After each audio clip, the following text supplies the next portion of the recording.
Hey everyone, it's Bethany. Welcome back. It's day 4 of my little crafty card making marathon, and I'm having a lot of fun. And today we're going to play with a brand new product from Concord and Ninth once again.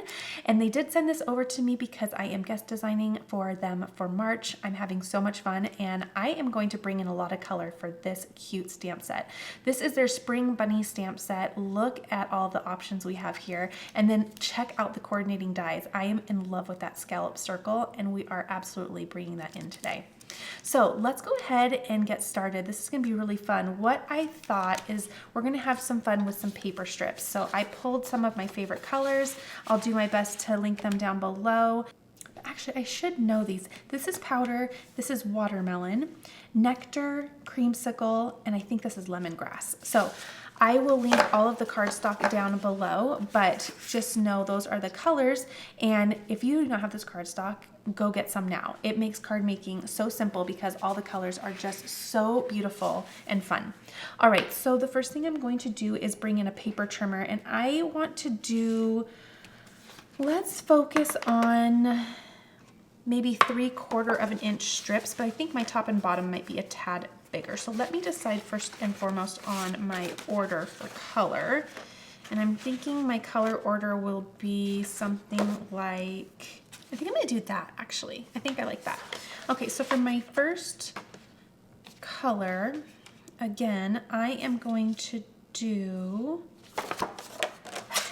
let's do just about an inch. And I'm gonna eyeball that because it's gonna be my end piece, okay? So we'll do an inch for that. And then for the next, we're going to do 3/4 of an inch. And then same, about 3/4 of an inch. And then probably about an inch for that last one. Okay, so that looks about good. Okay, so I have my paper strips. I also have some 80-pound cardstock here. And what I'm going to do, this is an A2 size. It really doesn't matter. You're just going to need a base for putting your paper strips. So let's see here. I want to make sure that my strips line up just right. Okay, so I'm going to start there. And then I will just continue placing all of these down, taking my time to make sure that they are nudged just so they line up with no gaps. This creamsicle is just stunning. Powder and lemongrass. Okay. Oh, I like that color order as well. I think that is really fun. I'm going to bring in this coordinating die. Just want to make sure that I did have enough room. Yes, I did. Okay. So I guess I didn't need to go extremely big on those other pieces. I just want to make sure I had enough room. Just gave myself a buffer for my top and bottom where I went about an inch. Okay, so let's do that. And what I'm going to do is simply tape this down to the top and bottom there. And I'll trim off the sides just because that will help as I'm working. Okay, just like that. And that doesn't have to be perfect because we're just going to work in the center. Okay, I'm going to bring in my Misty here. And what I want to do is I'm going to grab the stamps and do some heat embossing right on the paper strips. And I think I want to use the bunny. How cute will that be right in the center? So I'm going to grab that little bunny. It's got a little mark on it. That's okay. Okay, so I'll grab that bunny. And the reason why I wanted to not cut it out right away is because I want to make sure that my placement is just so. So if I need to redo my die, then I can do that, but I think that's super cute. Okay, so that looks like it's centered and up and down to me. Let's say that's my final answer, and let's reposition. Oh goodness, and it cleaned. That's okay though, actually, because I have that positioned. So that gave me an idea of where it needs to go. My magnet totally took off my metal die. Duh, Bethany. Okay, so let's get that positioned. I'm going to really condition this stamp. So cute. And then I'm going to use my anti-static powder and just prep my paper all over. There we go. Okay. Looks good. No, that should be fine. Okay, I was gonna say I could tape that down, but I think it'll be fine if I move my little bar there. Okay, looks good. It's nudged in the corner. All right, let's do some Versamark, and I'm going to do a white embossing powder. Place that down and get it really pressed, because that's a nice solid stamp. Ooh, that actually did really well. Oh, that's so cute. I almost want to do it in the clear, but I think the white would be, I like the contrast more of the white. That would be really fun. So I'm gonna stick with my original plan, but clear embossing powder would be amazing as well for good measure. And place that down. Okay, should be good to go. Double check that. Oh, it looks so nice. Okay, move this to the side and let's do our white embossing powder. Okay, so let me just place that all over. And then there we go. Oh my goodness, that was really, really good. I'm gonna make sure, just because that's so solid. But I think that that was good the first time. And I don't know that I have any that I need to rub off or anything. That looks really nice. Okay, let's put the remainder back into the jar and then melt our powder.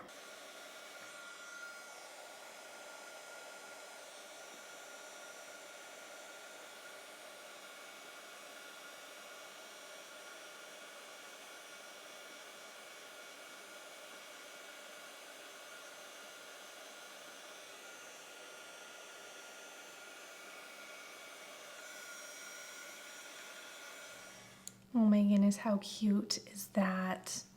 I love that. Now I will bring back this little one. In fact, let's look at the sentiments. Should that go inside or should that fall outside? I'm kind of wondering if that should fall inside. I'm gonna have that fall on the inside. Oops, I should bring my Misty back in, and I probably should have done these at the same time, but I kind of forgot about that sentiment part. Okay, let's take this little guy off. Put this back on, and just get an idea here for this cutie. Bring that down a little bit. Okay, I like that. So let's cling that there, and then prep this paper, and we'll do it all over again.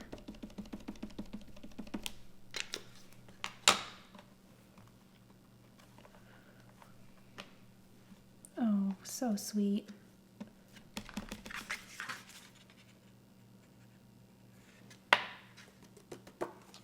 Oh, right choice for sure. I love that. Okay, this is gonna be so cute and simple.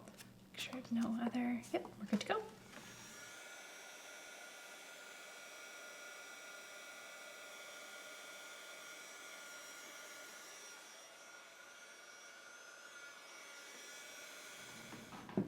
All right, So now that's all done. I can put this right back on and determine.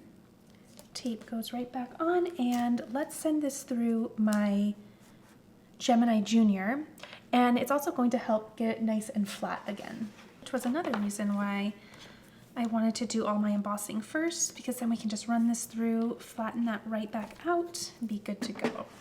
I kind of want to save this for another project. Isn't that beautiful?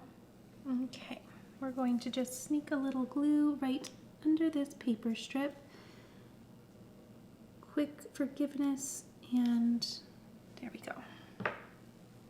All better. Okay, at the risk of everybody gasping, I think what I'm going to do is offset this and chop off the side. I think that that would be really neat. So the first thing that I want to do though is trim my panel down 4 inches by 5 1/4. Okay, so if I do something like that, yeah, I think that that will be really nice. So I'm going to bring my paper trimmer in. Now I have to be mindful of my lines here because I have a lot of lines going on. So if I do, I'm going to make sure do you see how I'm making sure that my lines are running together over here? I'm going to make sure that I think that that's going to be good. Okay, deep breaths. Okay, so then when I bring this in, oh, I like that a lot. I think that's really fun. Oh, I really like it. Okay, with 110-pound cardstock, I have 11 by 4 1/4.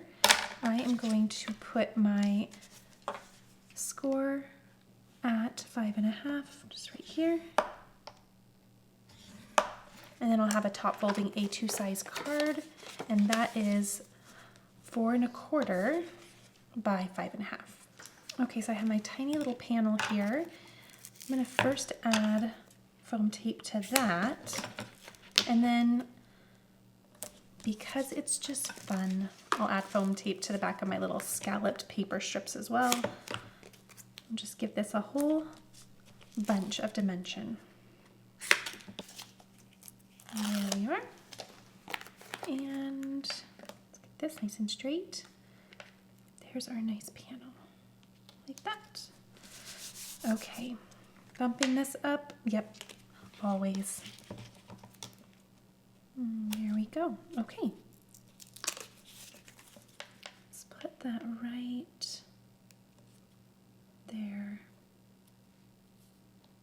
That looks excellent. Oh my goodness, I think chopping that off at the end just really did something visually for me. I really like that. All right, let's add a couple little embellishments and let's keep this simple. I'll do 2 embellishments here and then maybe a little trio here. Okay, final little trio at the bottom. Very simple, and that's all it needs. Final little stamp on the back and done. There we go. Thank you so much for watching. I hope that this was inspiring to you. Again, everything that I used will be linked down below, but I love how simple that turned out. And I think that little pop of color is just stunning. Let me know if you've ended up picking up any of these little products this week as we have been crafting this little marathon. I can't wait to hear what you have fallen in love with and what you're going to create. All right, everyone, I'll see you tomorrow for day 5.